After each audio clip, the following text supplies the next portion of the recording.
Bonjour à tous, alors aujourd'hui je vous retrouve pour un nouveau tutos où, comme le titre vous l'annonce en bas, on va voir comment est-ce que vous allez pouvoir ajouter des témoignages clients sur vos pages, votre site et différentes pages de votre site web. Donc comme d'habitude, je reviens là, on se retrouve sur le tableau de bord WordPress et grâce à l'outil de constructeur de pages Elementor, on va pouvoir ajouter des témoignages clients directement sur les pages de votre site web. Alors, vous pouvez choisir d'ouvrir une des pages que vous avez déjà sur votre site en allant cliquer sur Modifier avec Elementor. Et moi encore, là, je l'ai ouvert une petite page test pour pouvoir le faire directement dessus. Donc, si vous avez déjà suivi les autres tutos, vous savez qu'il vous faut cliquer ici pour aller voir l'intégralité des widgets. Alors, il y a des widgets que vous pouvez utiliser pour intégrer les témoignages clients. Bien entendu, pour cela, il faut déjà avoir des témoignages clients. Je vous mets en barre d'infos un article complet que j'ai écrit pour savoir comment, toutes les astuces que moi j'utilise pour avoir des témoignages clients sur mon site web, pour pouvoir les demander à mes clients sans que, voilà, sans que ça soit gênant, voilà, sans que ce soit ça puisse les déranger. Souvent, on se dit, j'ai pas envie de les déranger, j'ose pas leur demander un témoignage client. Eh bien, moi, j'ai toute une technique qui peut vous aider. Donc, je vous mettrai l'article directement en barre d'infos pour que ce soit, voilà, un petit plus et vous aider à avoir un maximum de témoignages clients. Là, je vais vous montrer comment intégrer des témoignages clients écrits. Il y a tous des widgets qui ont été prévus pour ça et vous allez voir, vous pouvez vraiment faire quelque chose de joli. Alors, dans un premier temps, on va ouvrir une section. Là, si vous avez suivi, vous savez qu'il faut cliquer sur le plus. On va la mettre en double, comme si on mettait un petit carrousel de témoignages clients. On retourne sur les widgets et on va aller fouiller un petit peu sur les widgets de la partie gratuite d'Elementor. Donc la partie pro, hop, celle-ci, je la ferme parce qu'elle n'est pas dessus. Par exemple, vous avez ici les petites étoiles. Ça, c'est un petit outil visuel qui a son plus. Par exemple, ici, hop, vous mettez les étoiles. On va les mettre, voilà, au milieu.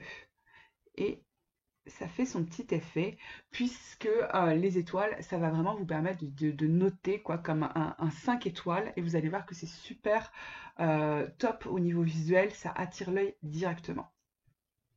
Voilà. Ensuite, on va aller chercher un autre, voilà, donc témoignage, c'est ici. Alors, soit vous allez chercher comme ça dans les widgets, quand vous ne connaissez pas un petit peu partout, soit quand vous connaissez déjà, vous pouvez taper dans la barre de recherche, genre témoignage. Il va pas me le mettre, ça aurait été trop beau. Bon, ça marche pas toujours.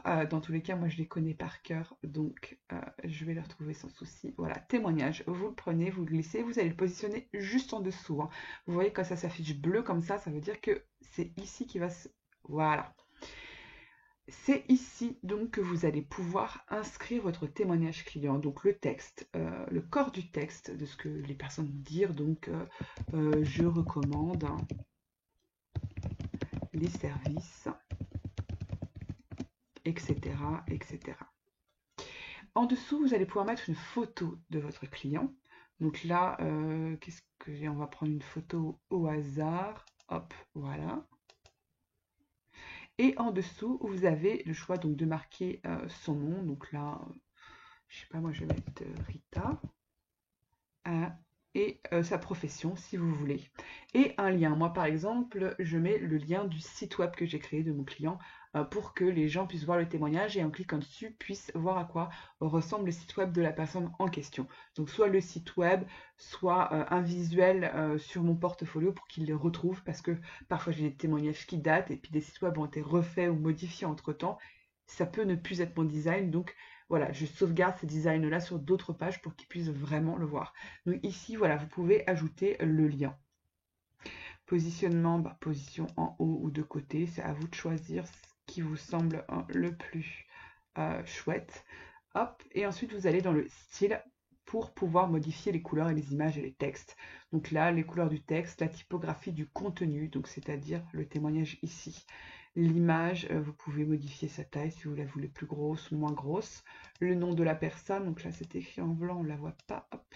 Là encore, vous pouvez modifier toute la typographie, mettre ce qui vous inspire, tac. Et le titre qui est en couleur, donc là, designer, je vais mettre une autre couleur, voilà. Voilà. Donc ici, vous avez votre premier témoignage client et vous allez pouvoir, si vous souhaitez, aller en créer un nouveau de cette même manière. Soit vous repartez de zéro comme on a vu au début, en ajoutant ici les étoiles et en retournant chercher votre témoignage.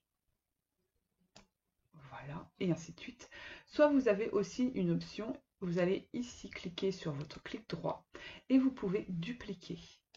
En dupliquant, alors là comme il était en double, ça me le rajoute en bas, vous avez voilà, la possibilité de dupliquer pour ajouter des sections. C'est beaucoup plus facile quand vous avez passé 1 heure à créer un design et que vous vous dites ah bah, je veux la même chose, vous pouvez le dupliquer et ça va être beaucoup plus facile.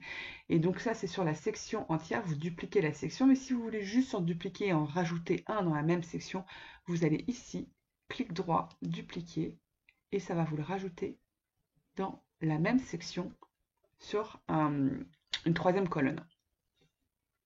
Voilà. N'oubliez pas que pour votre propre intérêt, votre propre réputation, les témoignages clients doivent être véridiques. Ça ne sert à rien d'inventer des témoignages clients, ça se voit. Les images, bon là j'ai pris une image, mais c'est pareil, toutes ces images-là, on peut les retrouver sur des banques d'images. Donc aujourd'hui, il est très facile de pouvoir aller voir si un témoignage est vrai ou est faux sur un site. Donc mettez des véritables témoignages clients. Si votre cliente ne veut pas vous donner une photo, c'est pas un souci. Vous pouvez à la place mettre un logo. Vous pouvez aussi ne rien mettre du tout. Par exemple, voilà, on clique dessus et vous ne voulez pas mettre d'image. Voilà, hop, on va dans la corbeille, on enlève l'image. L'image n'est pas obligatoire. C'est un plus, certes, mais ça n'est pas obligatoire. Il vaut mieux vraiment aller jusqu'au bout de l'authenticité et faire les choses bien plutôt que vouloir en ajouter et que les gens ensuite se rendent compte que ce sont des copier-coller ou que ce sont des témoignages falsifiés. Il en va de votre réputation, votre site internet, c'est la réputation de votre entreprise. Ne la négligez pas. Voilà. Et bien écoutez, comme d'habitude, à la fin de chaque session, on met à jour pour bien l'enregistrer et pour pouvoir y revenir plus tard. N'oubliez pas de liker cette vidéo, ça m'aide beaucoup. Et puis abonnez-vous, comme ça vous pourrez recevoir automatiquement une petite notification vous annonçant des nouveaux tutos que je mets en place pour vous aider à construire votre site web sur WordPress avec Elementor. Et bien je vous dis à très vite pour la suite. Ciao!